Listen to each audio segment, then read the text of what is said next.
Com a palavra o conselheiro Marcos Flávio. Senhor presidente, senhora conselheira, senhor representante do Ministério Público, eu informo de fato, como disse o conselheiro, que esse processo me foi retribuído em face das férias do conselheiro Disseu Rodolfo. No entanto, se o conselheiro Disseu Rodolfo for presidente, os processos, eles passam para o doutor Marco Loreto. Por isso, o doutor Marco Loreto não pôde participar dessa votação. O processo é o de número 16.100.313-8, diz respeito à apreciação da prestação de contas de gestão da Prefeitura Municipal de Caruaru, no exercício financeiro de 2015, sob a responsabilidade do prefeito, senhor José Queiroz de Lima. Compõe os autos o relatório de auditoria dos analistas de controle externos especializados em auditoria de contas, Francisco Alves Soares e José Roberto de Araújo. Em síntese, senhor presidente, elencam algumas irregularidades, eu destacaria as principais. Repasse parcial e em atraso das contribuições previdenciárias retidas dos servidores vinculados ao regime próprio de previdência, repasse parcial em atraso das contribuições patronais devidas ao mesmo regime próprio de previdência, repasse parcial das contribuições previdenciárias retidas dos servidores vinculados ao regime geral de previdência social, e também, senhor presidente, duas irregularidades: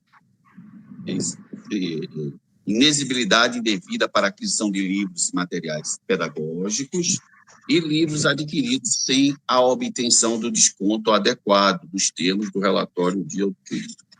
Os autos, senhor presidente, as autoridades apontadas como responsáveis foram notificadas, todas elas notificadas apresentaram defesas. Em seguida, senhor presidente, eu, através de despacho, determinei que os autos fossem submetidos ao Ministério Público de Contas. Em resposta, o procurador Cristiano da Paixão Pimentel sugeriu uma análise prévia por parte da equipe técnica em relação a 6 itens apontados, os itens A1, A12, A21, A31, A51 e A52.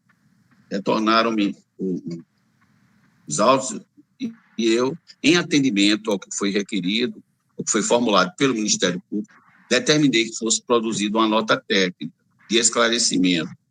Essa nota técnica foi elaborada por parte da auditora de controle externo, Denise Rocha Sena, e, analisando os pontos sugeridos pelo Ministério Público, concluiu pela exclusão dos achados, 2 achados relativos a repasse parcial em atraso das contribuições devidas ao RPPS, cota retida do servidor e cota patronal, pela exclusão, pela ratificação, ou seja, pela permanência do achado referente ao repasse parcial das contribuições retidas dos servidores vinculados ao RGPS. Nesse caso, embora permanecendo, houve uma redução do valor, acatando a defesa, em vez de seu montante de inadimplemento do RGPS de R$ 524 mil, a auditoria entendeu por reduzi-lo para esse montante não recolhido para R$ 290 mil.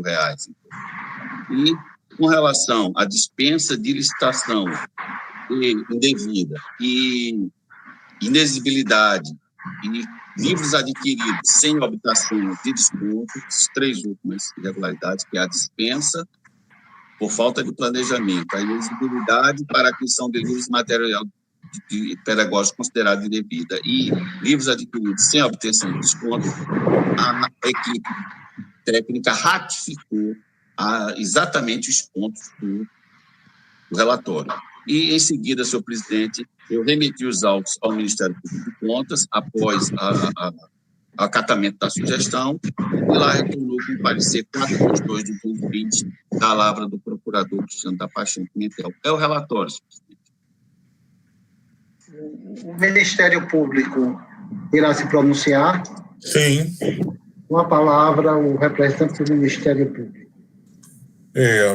Senhor presidente, senhor relator, senhora conselheira, primeiramente cumprimentando todos os servidores da área técnica que permitem essa sessão, servidores da taquigrafia, advogados que acompanham a sessão e também os cidadãos, de forma em geral, que acompanham esta sessão. Não é neste primeiro momento oficial que me cabe me pronunciar, porque as demais vezes foram intervenções pontuais. A minha divergência, senhor presidente, senhor relator, é em relação a 3 pontos do relatório de auditoria. Primeiro, é preciso esclarecer que se tratam de contas de gestão, prestação de contas de gestão do exercício de 2015, de Caruaru, não é? E como está sendo discutido tanto no pleno, não é, quanto em sessão administrativa, prestação de contas de gestão nada mais é do que uma junção de várias auditorias especiais, não é? E, portanto, é necessário julgar, não é, cada irregularidade, porque cada um desses itens representaria, em tese, uma auditoria especial se esse processo fosse fatiado. Então, na prestação de contas de gestão, diminui um pouco, pelo menos, aquele juízo de conjunto da obra. Não é possível relevar irregularidades considerando, por exemplo, como se faz nas contas de governo. E digo isso porque, em relação a pelo menos 3 irregularidades, o Ministério Público de Contas manifestou a divergência. O primeiro é que, se tratando do exercício de 2015, não houve o recolhimento das contribuições previdenciárias ao INSS, regime geral, pois foi mantido sem recolhimento um valor expressivo de R$290 mil, e colaborando para esse valor ser mais expressivo ainda, isso se tratou da parte retida do salário dos servidores. Ou seja, o prefeito, a gestão, descontou do salário dos servidores esse valor expressivo e não recolheu aos cofres do INSS, utilizando esses recursos em outras finalidades distintas. Nós temos, inclusive, súmula nesse tribunal dizendo que isto é crime previdenciário e deve ser comunicado ao Ministério Público. Isto é a súmula 12 do tribunal, que diz que isso, considerando as contas anuais, é indícios do crime do artigo 168A do Código Penal, não é? Outra irregularidade, mesmo sem débito, apontado no relatório de auditoria, foi o abuso de dispensas emergenciais para aquisição de merenda escolar. Só voltando à questão previdenciária num ponto, é necessário destacar que esta segunda Câmara sempre rejeita as contas de gestão ou de auditoria especial da pessoa que retém a contribuição dos servidores e não repassa ao regime geral no exercício de 2015, ou seja, muito posterior às súmulas do tribunal sobre matéria previdenciária. E o atual entendimento do tribunal é que o não recolhimento previdenciário, especialmente quando é a parte retida do servidor, é motivo suficiente para a rejeição das contas, não é? Seja em auditoria especial, seja contas de gestão. Até está se discutindo para exercícios futuros retirar a previdência das contas de gestão, mas no exercício de 2015, por isonomia, a previdência estava nas contas de gestão e já gerou centenas de rejeições nesse Tribunal de Contas. Nesse processo, ao entender do Ministério Público de Contas, não poderia ser diferente, até porque ainda há súmula, ou seja, por uma questão de isonomia, isso deveria ser considerado para rejeição. Outra questão importante, e esta segunda Câmara, nesta questão de previdência, mantém o entendimento, e o Pleno também mantém esse entendimento, de que é motivo para rejeição esse não recolhimento. Outra questão que também, outro ponto, segundo ponto, que o MPCO entende que deva haver rejeição, foi a falha de planejamento na aquisição da merenda escolar. O que os auditores colocaram? que houve durante 7 anos de gestão, dispensas emergenciais para aquisição de merenda escolar na prefeitura de Caruaru, não é? E como no caso desses autos. Em 2015, a gestão estava no 7º ano seguido da gestão e a merenda escolar era adquirida por dispensa emergencial de licitação. Esta Câmara, também em votos da Secretaria de Estado de Educação de Pernambuco, principalmente da conselheira Tereza Dueri, reprova as dispensas emergenciais para merenda escolar, ou seja, o mesmo objeto que estamos aqui discutindo, reprova essas dispensas emergenciais decorrentes de falta de planejamento. Só que aqui a falta de planejamento é até muito maior do que aquelas que foram objeto de julgamento aqui da Secretaria Estadual de Educação, porque é um período de 7 anos sem planejamento, ou seja, muito maior do que aqueles que esta segunda Câmara já colocou sua reprovabilidade. Então, o segundo ponto, apesar de não ter débito, eu considero importante, porque é a falta de dispensa emergencial de licitação para aquisição de merenda escolar no 7º ano da gestão municipal. E, por fim, uma outra irregularidade que essa segunda Câmara aqui também sempre considerou, que foi inexigibilidades indevidas para aquisição de livros paradidáticos em situações em que era plenamente possível a licitação, inclusive de itens que o governo do estado de Pernambuco, na mesma época, adquiria por licitação e por pregão. Não é?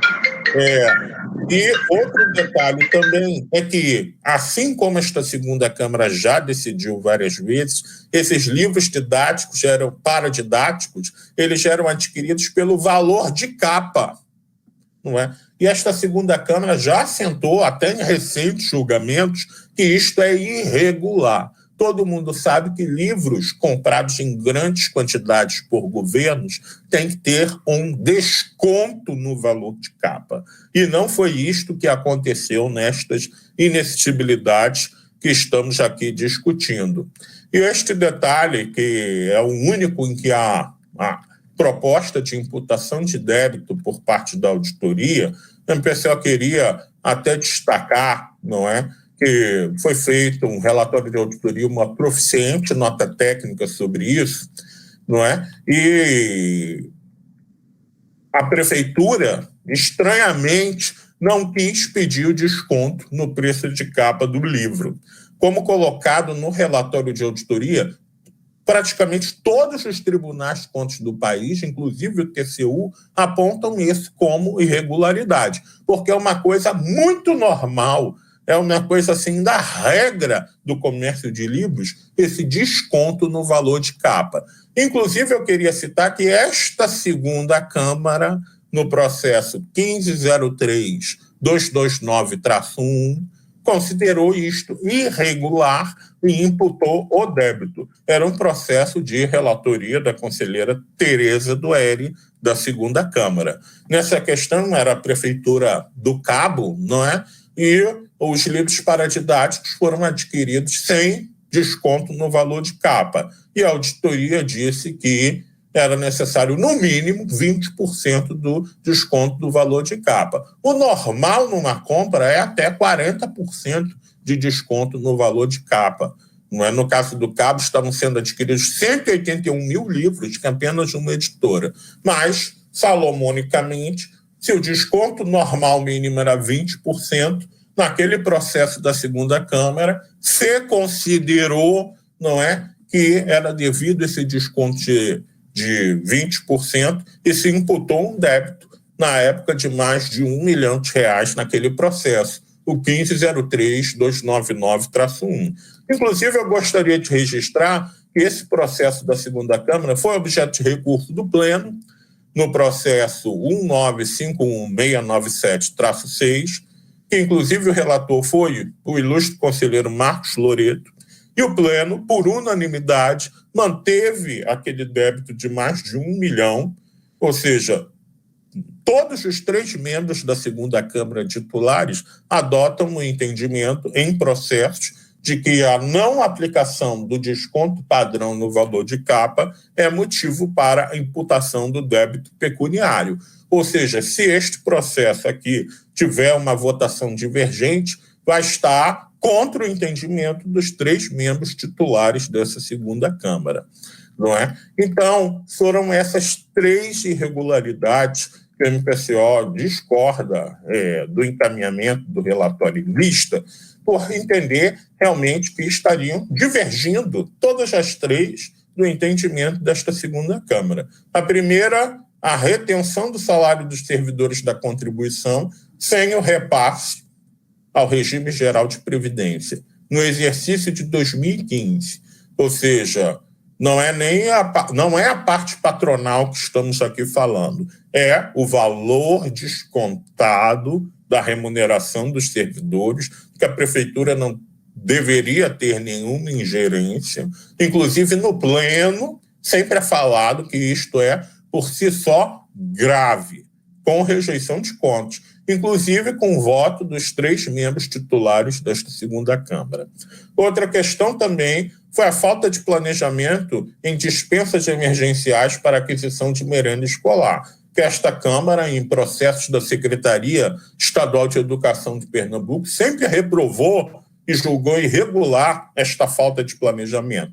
Só que aqui, nesse processo da Prefeitura de Caruaru, é ainda mais grave, porque foram 7 anos de falta de planejamento e depois de 7 anos já está mais do que na hora do tribunal julgar e regular essa falta de planejamento. E, por fim, essa inexigibilidade indevida para a aquisição de livros paradidáticos, que, além de ser indevida, porque na mesma época o governo do Estado comprava mediante licitação, e se o governo do Estado consegue comprar mediante licitação, é lógico que a Prefeitura de Caruaru também deveria. Tanto a inexigibilidade é indevida e ilegal, porque inexigibilidade é quando não é possível fazer a licitação. E tanto era possível que o governo do Estado, na mesma época, o fazia, não é? E outro ponto nesses livros paradidáticos foi que eles foram adquiridos pelo valor de capa, uma atitude assim totalmente incorreta na aquisição de livros paradidáticos, porque todo mundo sabe que em grandes quantidades o padrão das editoras e distribuidores é oferecerem descontos de 20% a 40%. Registro que a nota técnica da equipe de auditoria até propôs que o desconto deveria ser 40%, mas o parecer do MPCO é que deve ser aplicado aquele mesmo percentual de 20% do processo do cabo e do recurso ordinário relatado pelo conselheiro Marcos Loreto para imputar este débito de R$ 875 mil pelo valor de 20% que não foi obtido no desconto de capa. Então, com base nessas 3 irregularidades, o Ministério Público pede que as contas sejam julgadas de acordo com o último parecer do MPCO nos autos, ou seja, os itens A21, A51 e A52 sejam julgados irregulares, que haja o débito pela falta de desconto no valor de capa dos livros paradidáticos de R$ 875 mil e que sejam aplicadas as multas sugeridas, não é, pelos itens de auditoria. Não é? Quanto às multas, me parece que estamos aí o relator vai ter que informar se esse processo foi formalizado, está ainda dentro dos 5 anos ou não para a aplicação das multas. Mas quanto à rejeição de contas e quanto ao débito, é plenamente possível ainda e está de acordo com votos reiterados dos 3 titulares desta segunda Câmara, mas venha aí ao entendimento divergente. Então, é o parecer oral para que seja adotado, não é, como voto, o parecer do Ministério Público de Contas juntado aos autos e não o encaminhamento ora feito nessa sessão. É o parecer. Com a palavra, o conselheiro Marcos Flávio para proferir o seu voto. Está sem som, conselheiro. Está sem som. Perdão. Som. Perdão. Escutei atentamente as ponderações do Ministério Público e realmente estão de acordo com o parecer que consta dos autos e integralmente da minuta posta em lista. E, senhor presidente, eu não vou tomar-lhes os tempos, já que consta da minuta, eu informo só de uma maneira geral que eu reitero todos os termos, pedindo vênia ao Ministério Público, e gostaria apenas de citar um ponto específico sobre cada item. Com relação ao não recolhimento, é verdade, é comprovado, está comprovado esse não recolhimento. No entanto, senhor presidente, eu faço uma ponderação e vou dar um percentual.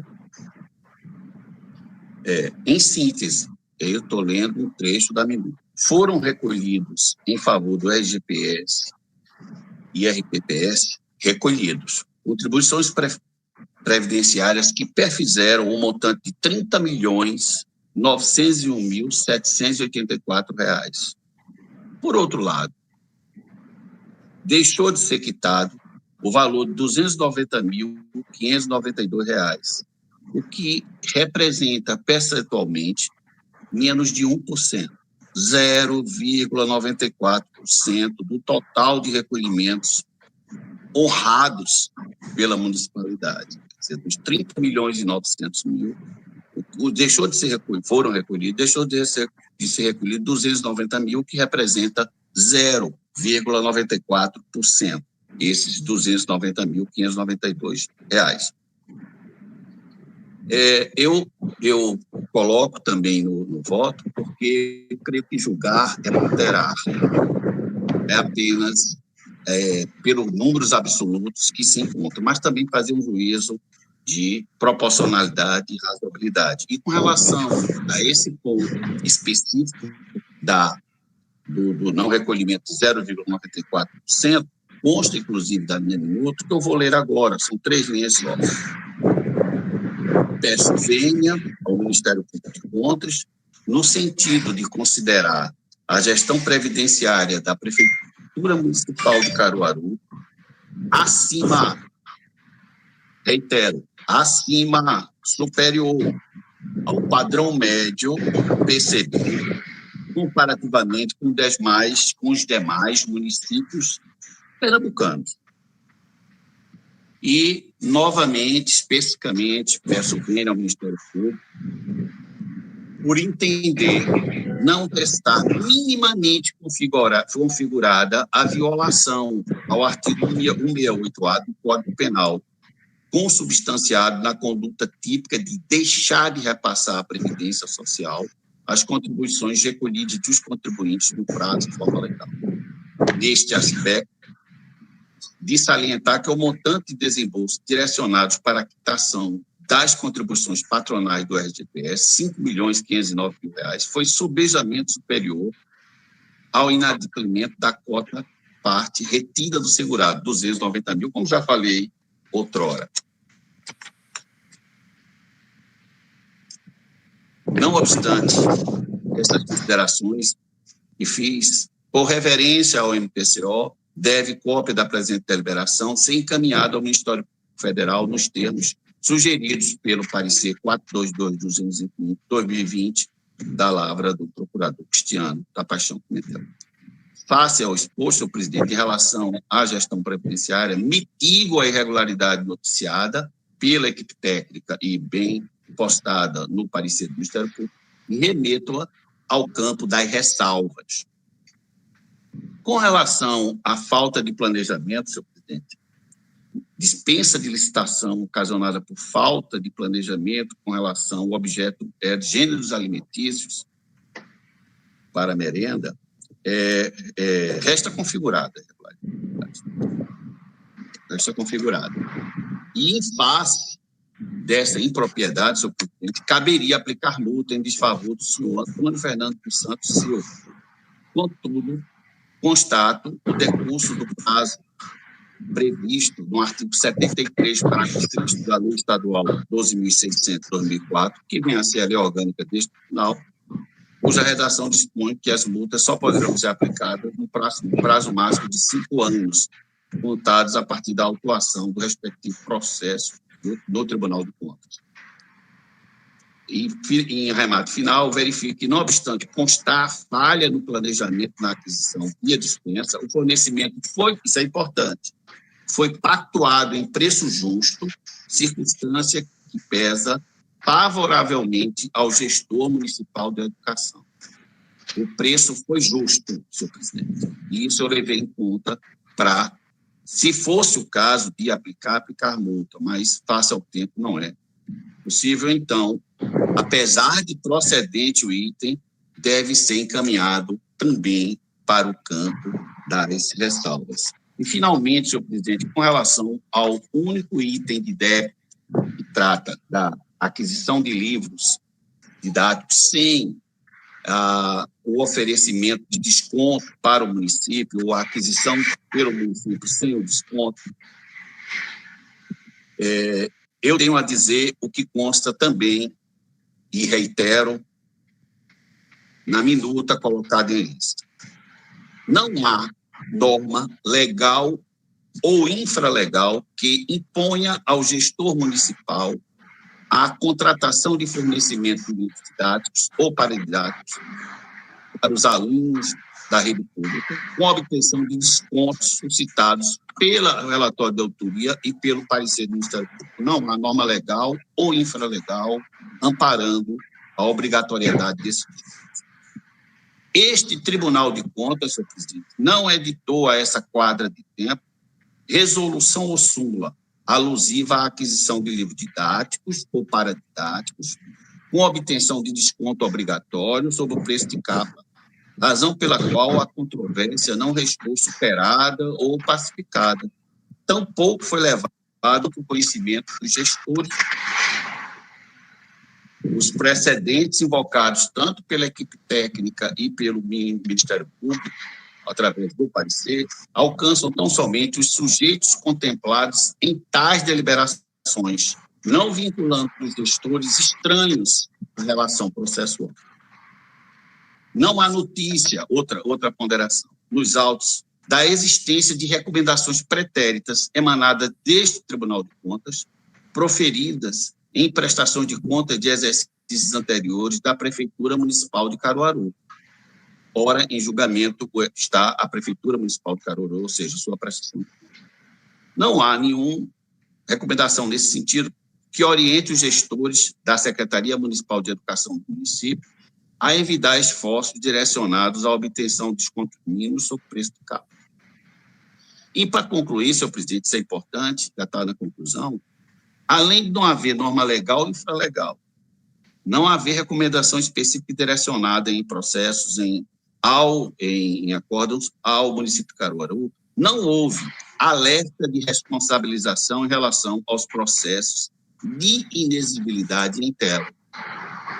Não há deliberação deste egrégio Tribunal de Contas proferida em processo de consulta que guarde pertinência com a exigibilidade de obtenção de descontos incidentes sobre preços de capas dos livros didáticos ou paradidáticos adquiridos pela municipalidade.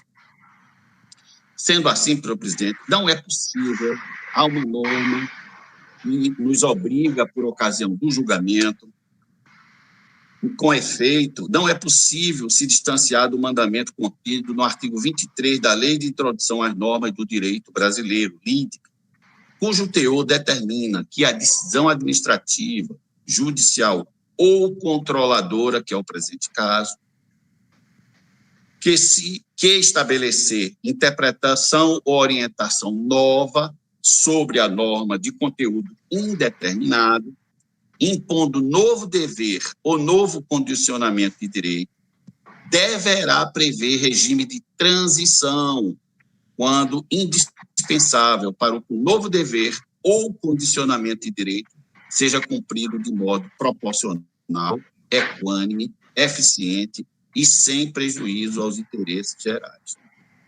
No presente caso, as inexigibilidades de licitação foram conduzidas ao amparo do artigo 25, inciso 1º, da Lei 8666/93.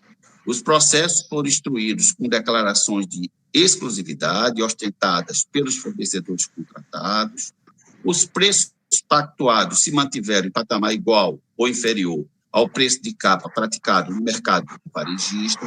As obras literárias eleitas passaram pelo crivo técnico pedagógico dos profissionais da Secretaria Municipal de Educação. Há parecer jurídico interno, sinalizando a lisura do procedimento administrativo de contratação. Portanto, nas contratações em controvérsia, ficou caracterizada a exclusividade do fornecimento e, portanto, a inviabilidade da competição, respaldada em atestado ou declaração, na forma ditada pela lei, pelo artigo 25, inciso 1º da Lei 866/93. Sendo assim, negar validade às instruções processuais conduzidas pela Prefeitura Municipal de Caruaru, conforme pretende a equipe técnica e o Ministério Público, seria inaugurar nova interpretação à matéria, circunstância a surpreender o gestor público, razão pela qual se faz necessário observar as orientações constritivas ao exercício do controle externo, prevista no artigo 23 da LDB, da LINDB, anteriormente já lido. Quanto aos preços, passo a analisar os preços, é verdade que o município poderia evitar esforços com vistas à redução dos preços pactuados, sendo circunstância negocial desejável, mas não cogente, ou seja, não impositiva, não há norma impositiva. O procedimento ideal, senhores conselheiros, seria seguir as diretrizes fixadas na Instrução Normativa do Ministério de Administração e Reforma do Estado, número 2, 1998, editada pelo Ministério da Administração e Reforma do Estado, cujo teor determina que os órgãos e entidades integrantes do Sistema de Serviços Gerais, SISG, nas aquisições de livros nacionais por contratação direta, deverão observar o desconto mínimo de 20% sobre o preço de capa. No entanto, é de salientar, por fim, que considerar pertinente proferir a recomendação no sentido de que o parecer pedagógico elaborado pelos técnicos da Secretaria Municipal seja elaborado em conformidade com as regras fixadas no Decreto Federal 9.099, que dispõe sobre o Programa Nacional de Livro Didático. Então, senhor presidente, vai na recomendação que o gestor público de Caruaru siga as determinações constantes nessa portaria, que não é vinculante à administração estadual, nem municipal, mas que, através de uma decisão desta corte, direcionada ao gestor, aí sim passa a obrigar.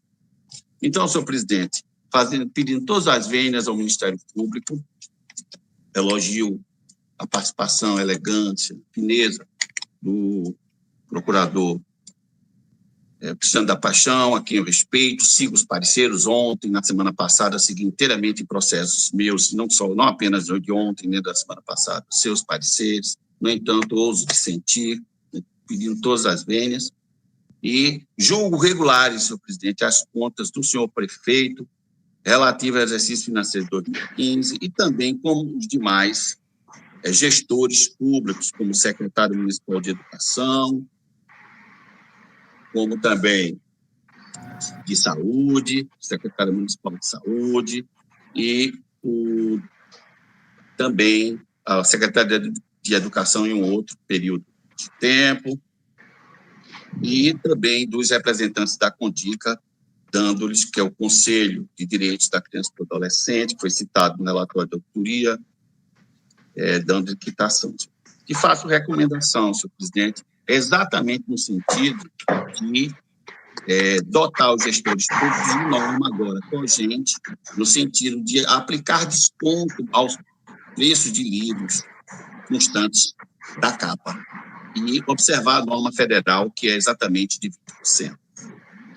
Senhor presidente, ao final, determinar um encaminhamento, né, cópia do acordo e do inteiro teor dessa deliberação, aos gestores da Secretaria, da Prefeitura Municipal de Caruaru e da Secretaria de Educação do mesmo município, para fim do cumprimento das recomendações, e encaminhar a cópia do acordo e do inteiro teor da deliberação ao Ministério de Contas desta Corte para posterior remessa ao MPF, Ministério Público Federal, e ao Ministério Público do Estado de Pernambuco, conforme termo consignado no parecer 422/2020. É o voto, senhor presidente. Esse processo é em substituição ao conselheiro Marcos Loureiro. Presidente. Pois não, com a palavra o senhor representante do Ministério Público. Eu queria a palavra brevemente para uma questão de fato. Primeiramente, agradecer ao conselheiro Marcos Flávio pelas palavras, à minha pessoa, e dizer que, como é notório, o conselheiro Marcos Flávio sempre discute com amplitude muito bem as questões jurídicas, mas eu queria colocar 3 brevíssimas questões de fato. Primeiramente, essa consideração do percentual não recolhido. Salvo engano, o pleno dessa casa e as câmaras só tem considerado mais essa questão do percentual não recolhido quando é a contribuição patronal. Eu registro até votos recentes do plenário do tribunal em que destacado que a contribuição retida do servidor, a prefeitura não pode se apropriar, como foi feito nesse caso, no valor de R$290 mil. Não é tanto que o relator reconheceu o fato, mas considerando o percentual está relevando. Eu registro que, inclusive, o presidente do tribunal, recentemente no pleno, até desempatou uma votação considerando que isso é uma questão grave, não é reter a contribuição do servidor e não repassar. Segundo ponto da questão de fato, dispensas emergenciais para merenda escolar até no 7º ano da gestão. Eu cito novamente os precedentes desta Câmara, da Secretaria Estadual de Educação de Pernambuco, sobre dispensas emergenciais de merenda escolar. E, por fim, a última questão de fato, eu aí ouço, assim, não é do meu conhecimento de que julgar, não é, que o preço de capa deve ser imputado no débito, seria abrir uma divergência. Eu acho que é o contrário. Todas as vezes que eu tenho conhecimento que a auditoria levantou essa questão do preço de capa, o tribunal imputou o débito. Eu citei o processo, que foi um processo de livre de 2013 pela Prefeitura do Cabo, em que foi imputado um débito de mais de R$1 milhão, e o acórdão foi de 2016. Ou seja, os livros foram adquiridos até antes desse exercício que estamos aqui analisando. E eu acho que há uma inversão, não é, das possibilidades do tribunal, porque o relator coloca que só poderia responsabilizar caso tivesse havido alerta de responsabilização ou recomendação. E não aconteceu isso em nenhum dos precedentes em que foi imputado débito, tanto por parte do processo que citei da conselheira Tereza Dueri, quanto do processo que citei do conselheiro Marcos Loureiro. Eram processos bem antigos, de 2013, em que foi imputado débito. E o TCU, há mais de 20 anos, vem dando isso como irregular. Então, assim, admirando a argumentação, não é, do conselheiro Marcos Flávio jurídica, mas eu realmente tenho que me manter, não é, no que consta do parecer do MPCO dos autos, respeitosamente. Conselheira Tereza Dueide. Senhor presidente, senhores conselheiros, senhor representante do Ministério Público, meu caro relator, doutor Marcos Flávio, e a todos que nos ouvem. Eu peço imensas vênias ao conselheiro Marcos Flávio, mas eu tenho que manter coerência com os meus julgados, né? Quanto à questão da Previdência, eu vejo e tenho votado, e muitas vezes esta própria Câmara, quando vê uma só irregularidade nas contas, e essa irregularidade nas contas refere-se exclusivamente à Previdência, muitas vezes majoritariamente, a primeira Câmara é majoritariamente, esta Câmara não, mas no pleno também majoritariamente, acham que deveria ser julgada regular, já que era a única questão. Coisa que não referente a esse voto. Né? Esse voto tem mais, vamos dizer, mais 2 irregularidades que são graves. Né? Então, Vossa Excelência conhece meu posicionamento em relação à Previdência e vejo que a gente não deve, em relação a essa questão do servidor público, a gente tratar com percentuais, porque, na verdade, é uma apropriação indébita, né, que a prefeitura faz. Então, se é 1, se é 10, se é 15, se é 20, existe o fato de ser uma apropriação indébita, que, inclusive, o servidor não sabe que está acontecendo. É uma coisa que ele não sabe que você está deixando de pagar um benefício que ele pagou. Então, eu acho isso de uma gravidade muito, muito grande. Em segundo lugar, eu não posso aceitar essa questão de não haver licitação em processo de merenda escolar. É uma atividade contínua. Não é uma atividade que você não tem planejamento. Todos nós sabemos que no mês de fevereiro se inicia a aula e, com isso, se inicia também as merendas escolares. Entendeu? Por que não licitar? Realmente, como disse o novo procurador Cristiano Pimentel, levei meu voto como rejeição das contas por falta de planejamento na Secretaria de Educação. Eram 5 anos de gestão sem fazer licitação em relação à questão de merenda escolar. Então, realmente, eu acho muito grave e injustificável essa questão dessa dispensa de licitação, já que é extremamente programada essa ação, que ela é uma ação contínua. Em terceiro lugar, é a questão dos livros didáticos. Não há lei. Mas nós trabalhamos aqui também com a questão da economicidade, de ver economicidade. No município do Cabo, se deixou por causa da questão de não... É uma questão de mercado, Se você compra numa determinada editora, e essa editora, ela não é única, o problema é que determinados livros pré-didáticos só existem editados por algumas editoras. E você deixa de negociar o benefício que a prefeitura tem direito, que é o preço de capa. Esse preço de capa no município do Cabo somou um valor de mais de R$1.200.000, que foi pela economicidade. Ora, eu acho que isso também é uma questão, não é que ele esteja infringindo da lei, mas o princípio da economicidade não foi observado absolutamente pelo gestor. Então, meu caro relator, Vossa Excelência sabe a admiração que eu tenho, sabe, inclusive, não só a admiração, mas a amizade e o respeito que tenho por Vossa Excelência, mas, neste voto, eu serei divergente, né? Vamos exercer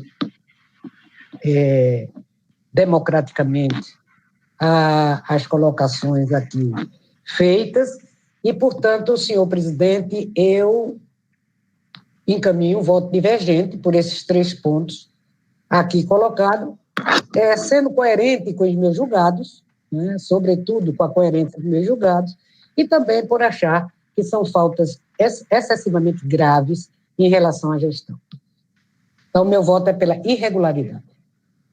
Eu acompanho o voto divergente.